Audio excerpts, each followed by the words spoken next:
Mangeshkar रुग्णालयामधील doctor Sushrut Ghaisas यांचा राजीनामा।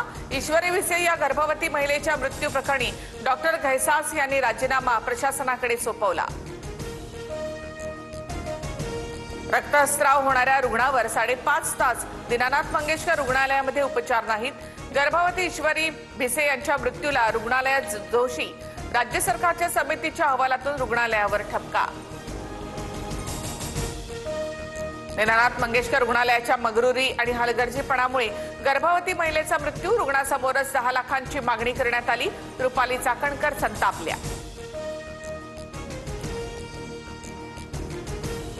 दीनानाथ मंगेशकर रुग्णालयातील गर्भवतीचा मृत्यू नव्हे तर हत्या। डॉक्टर सुश्रुत घैसास यांच्या 24 तासाच्या आत कारवाई करा। खासदार सुप्रिया सुळे आक्रमक। मंगेशकर हॉस्पिटलकडून सोशल मीडियावर आमची चुकीची माहिती पोस्ट। डॉक्टर घैसास यांच्यावर कारवाई करा। भिसे कुटुंबियांची रुपाली चाकणकर यांच्याकडे मागणी। अक्षय शिंदे एन्काउंटर प्रकरणी हायकोर्टाचा राज्य सरकारला दणका। संबंधित 5 पोलीस अधिकाऱ्यांवर गुन्हा दाखल करण्याचे राज्य सरकारला आदेश। प्रकरणाचा पुढील तपास मुंबई पोलीस करणार।